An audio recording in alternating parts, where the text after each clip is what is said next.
Bună, dragile mele! Bine ați venit pe canalul meu!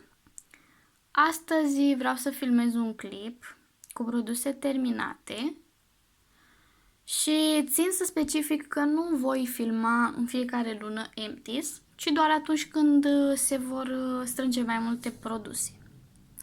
Aici am 4 spray-uri de corp din gama Avon Naturals. Unul cu flori de cireș, rodie și mango, căpșuni și ciocolată albă și cireșe negre. Preferatul meu este acesta și tot din aceeași gamă am terminat loțiunea de corp. Deci are un miros super fain, îmi place mult. Este o loțiune ușoară. Tot de la Avon am mai terminat un scrub de față.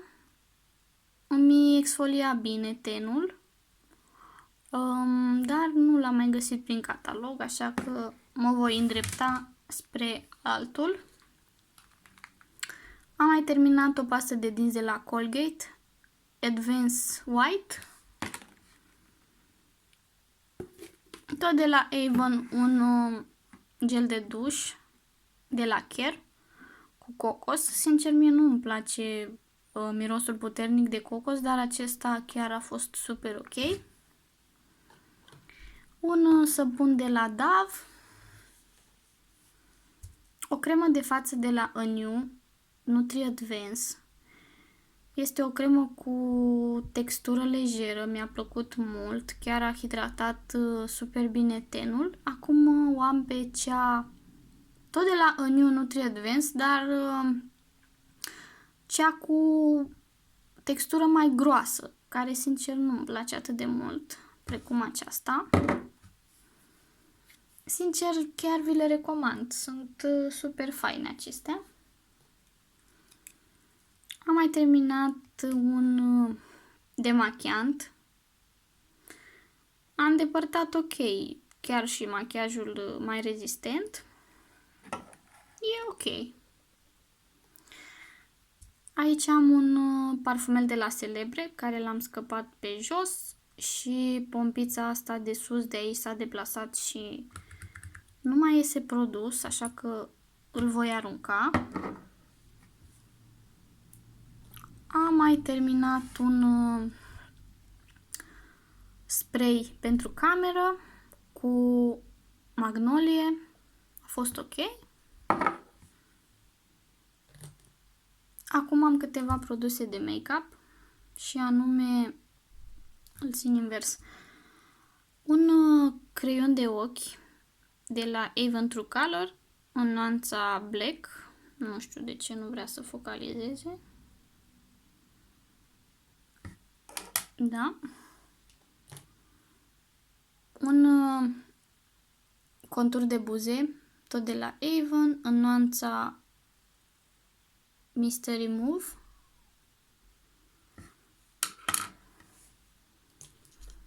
Un tuș de la Super Definition. M-a dezamăgit acest produs, nu știu, a venit mai uscat și ieșea foarte greu produs din el. Nu o să mai recumpăr tuși de la Avon. Aici am terminat un mascara 5 în 1, Lash Genius, care îmi place extraordinar de mult, separă, alungește și nu încarcă genele. Vi-l recomand din tot sufletul, este super bun. Eu deja mi l-am recumpărat. A fost oferta aceea cu fond de ten la alegere, rimel, ruj sau far de sprâncene cu doar 31 de lei. Și eu mi-am luat mascara și fond de ten. Am mai terminat un rimel de la Extra Super Lash Rimmel London și acesta este super bun, vi-l recomand. Am testat și eu esența de la Eternal. Chiar îmi place ideea asta de gel, dar sincer după 2 ore chiar nu mai mirosea. Practic pe pielea mea, acum nu știu dacă pe pielea voastră rezistă. Dar ideea asta de gel îmi place. Nu îl voi recumpăra pentru că, v-am zis, nu persistă. Aici mai am niște dischete de la Isis care mi-au plăcut mult de tot și nu se destramă. Am vrut să vi le arăt și pe cele de la Carrefour, marcă proprie, Carrefour, care nu îmi plac deloc. Ușor se destramă, deci tot pe cele de la Isis o să le recumpăr.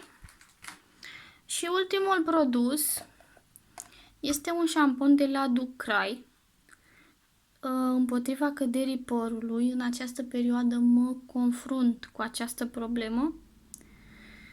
Sincer, nu am văzut absolut niciun rezultat, dar în schimb îmi lăsa părul moale și ușor de descurcat. Asta mi-a plăcut la el. Dacă voi știți șampoane bune împotriva căderii părului, vă rog să mi lăsați în comentarii. Poate reușesc să scap de această problemă. Da? Cam acestea sunt produsele mele terminate. Dacă am putut să fiu de folos cu o informație, mă bucur tare mult. Dacă v-a plăcut clipul, vă rog să-mi dați un like și o să ne vedem data viitoare cu un nou clip. Pupici!